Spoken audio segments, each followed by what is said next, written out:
Sports Illustrated Radio on loudradio.tv. It worked. Andy Watt speaking.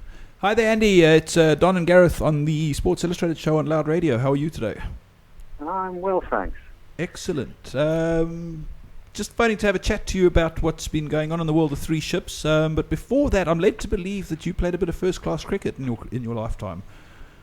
That's right. Yeah, way back in the old days. Yeah, 1982. I first came to South Africa to escape the English winters, and loved the place so much I eventually stayed here in 1985. I played a little bit for Derbyshire in England along with Peter Kirsten, who Okay. I'm sure you guys know very well out here. Yeah, absolutely. Bowler, batsman? No, I was a bit of an all-rounder. I was predominantly a bowler. We all thought we were quick in those days, so I suppose if you put me on a speedometer now, I'd be pretty medium pace, I think. But yeah, and then when I came out here and I started playing with Bulan, I developed more into an all-rounder. Okay.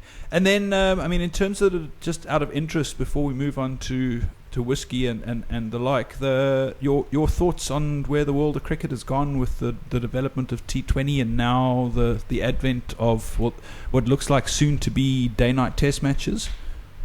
Yeah, no, it's certainly come a long way very quickly. T20 was, it's obviously a great crowd puller. You've got your people who don't think it's the right form of cricket, but I think there's room for them all. My personal opinion is I'm not so sure that we need to pick three sides for each format. I think if you're good in one, you can be good in all three. And day-night cricket, I think the whole idea is we've got to get people and we've got to get audiences, and if that means TV rights for night cricket so that people around the world can watch it at reasonable times, and it gets more people to the grounds outside of working hours, etc., I think it can only be good for the game. Yeah, well, the simple fact is, I suppose, you can't sit still in this fast-paced world where you're competing against all kinds of other codes that try and test things and the like. Moving on to whiskey, you're the master distiller at Three Ships. How did you from a personal perspective, get into becoming a whiskey maker? Yeah, it was actually a very, just in the right place at the right time, a series of events. Coming to South Africa in 1986, meeting people from Scotland who were doing business with a South African company who suggested me coming back to work a little bit with them over there, and then the company, or Distell, who I was working with then, saying, great, you go along to Scotland, and I came back, and, I just happened to be in the right place at the right time. I got a passion for it. I stayed on the island of Islay, in the Inner Hebrides on the west coast of Scotland, and fell in love with the island, the people, and probably more importantly, their whiskey, and I think that's where the bug bit me, and, I don't regret a minute of it. And now, Three Ships, it's quite an interesting story. And I don't know how many South Africans are aware of the fact that it's the first whiskey to actually be blended in South Africa, and 100% blended. Never mind the blended versions that you originally started out with. You guys are obviously using the James Sedgwick distillery out in Wellington, but there's quite a wide range. I see that there's a bourbon cask finish, and then obviously there's the award-winning Three Ships Select. And in recent times, you've won World Whiskey Awards from the Whiskey Magazine and the like. And obviously now there's the Whiskey Live Festival going on. You want to fill us in a bit in terms of where it's gone in the last 21 years with Three Ships? Yeah, definitely. Three Ships Select was the original part of the fleet, which was launched in 1977, and on my return from Scotland in 1988, I spoke to my then bosses, and we played around with the idea of having a more peaty, more powerful blend. The only way we could do that was obviously to import Scottish malt with our South African grains, and that was the birth of the Three Ships 5-year-old Premium Select, which has just won the world's best blended whiskey award. Since 1994, when barriers dropped against South Africa, a totally different market started entering whiskey, the black market, the female market. People had more choice, and we then looked to develop the range to suit the palates of this emerging consumer market. So we looked at slightly sweeter products, and that's where the bourbon cask finish came into play. And that was the first 100% South African blended whiskey. And then in 2003, we also launched South Africa's first single malt, which was a very limited edition back then. We just re-released it again over the last 3 years, and very successfully. So, yeah, well, I think within the Three Ships range, it doesn't matter what sort of whiskey you enjoy, you should find something which comes close to the style which you enjoy. And that's the whole idea of it, is to not just be one particular style, is to be innovative and to look at the markets and to try and give them a whiskey which they would enjoy. Andy, Gareth here. I see that you're on the road at the moment, just coming up with the F&B Whiskey Live festival. The Cape Town one, unfortunately, has just gone past, but you're heading to Durban and Johannesburg. You're obviously on the road for that. Tell us a bit of what goes into it and what you're expecting from those two venues.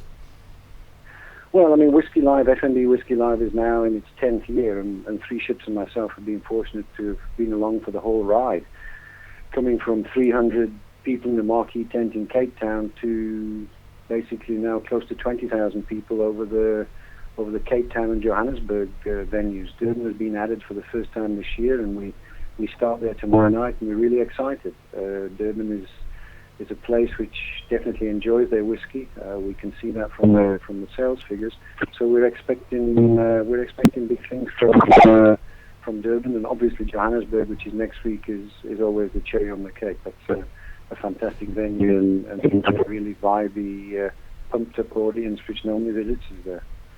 Fantastic. And Andy, just in terms, you guys have very kindly put up 5 box sets as prizes for the listeners to the radio show of the Premium Select 5-year-old. What can the guys who haven't tasted it, what can they expect from that particular whiskey? Well, that is the whiskey which has taken the World's Best Blended award this year from the Whiskey Magazine. It is a powerful blend. Don't be mistaken. It's not for the faint-hearted. It's not what you would say would be an entry-level whiskey. It's more for the people who've probably followed the whiskey journey for quite a while. They enjoy the smoky, peaty, medicinal notes which come from the Islay-style single malts, and that's what we've tried to put together in that blend. And it obviously impressed the judges this year. So hopefully, the lucky consumers who get to take away those prizes can experience the same sort of enjoyment. Fantastic. Yeah. Well, what we're doing is we're running it on the competition to our listeners on Twitter over the next week, and next week on the show we're gonna get hold of the guys and tell them who the lucky winners are. So very excited about that. Great. Fantastic. I like to think of myself as a bit of a whiskey connoisseur, but I've drunk a few single malts in my life. But just in terms of the peatiness, because to try and explain to somebody what that flavour is, I mean, what brings that on in a whiskey? Well, I think the peatiness. Well, let's talk what is peat. Peat is decomposed leaves and trees over millions of years, which have formed a layer on the Earth's crust, over this period of time, which is actually used as a source of fuel in Scotland, in the Highlands and Islands. And in the old days, when they used to prepare barley for distillation, that was the method they used to dry the barley. Therefore, most of the whiskies in the older days had this very powerful, smoky, almost tar-like nose to them. Yeah. Over the years, since blended whiskies came along, and since drying barley without peat came along, then you've got a bigger variance of whiskies which appeal to a wider audience of people. But the peaty nose, what we refer to there, normally you'll pick up medicinal, either on the nose or on the taste, TCP, iodine, seaweedy, things which are very phenolic, things which are quite strange if you're just a normal whiskey drinker who enjoys his whiskey, for example, with a mixer or just water.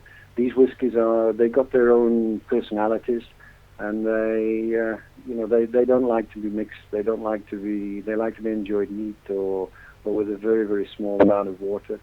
And I think that's what the guys can look forward to experiencing. Something which is not not normal in a blend. The blend is normally a lighter style of whiskey, but with this one, we've tried to give people the experience of that Islay style or Highland style of malt whiskey within the blend. Excellent. Now, and Andy, you're obviously off to Durban for the first time for the Whiskey Live. Good luck. They're probably going to be drowning their sorrows after Saturday. I'm sure they will be. Yeah, that was. I must admit, as being from the Cape, it's going to be a lot more pleasant going up there than it could have been. Absolutely. Every cloud has a silver lining. Just out of interest, it's in terms of the bourbon cask finish that you guys have got on your range. Does that resemble a bourbon in its makeup and flavour, or the? Yes, definitely. Okay. The whole idea behind the bourbon cask finish was it's a normal blended whiskey, in other words, malted grain whiskies, which have been matured for the minimum period of 3 years, which is by law the minimum period which spirit has to be matured for before it can be called whiskey. And then after that, we've taken first fill bourbon casks, which we carefully select out of the USA, and we put the whiskey back in there, we put the blend together, put it back into those casks for a minimum of 6 months. And it's amazing the amount of flavor that the whiskey picks up from those casks in that short period of time. And the idea of a cask finish is to give the consumer, in the taste profile of that whiskey, an idea of the type of spirit which was in the cask previously. So you could have a sherry cask finish, for example, yes, or a port cask finish. We chose the bourbon cask because it does give a slightly sweeter taste. And remember, whiskey is a totally natural product. It's only water, yeast and grains. You may not add sugar, you may not add flavorants. So the only way you can get the sweetness is by carefully selecting the type of wood which you use. And the bourbon cask, the American oak, is well known for giving the sweetness, and that comes across in our bourbon cask finish, which makes it a very, very nice whiskey for anybody who is starting to drink whiskey for the first time. The black and female palates, it's a fact that they are slightly sweeter than what the white European male is, so therefore it's a whiskey which we seem to find has found a little bit of a stronghold there as well. And because of the style of the whiskey, it's incredibly flexible. You can mix it if you want, and there is no right or wrong way to drink whiskey. When we taste whiskey, we normally taste with a small amount of water, but when you drink it how you enjoy. So to mix with your favorite mixer, or to drink it neat, the bourbon cask finish has just got that ability to lend itself to those different options. Excellent.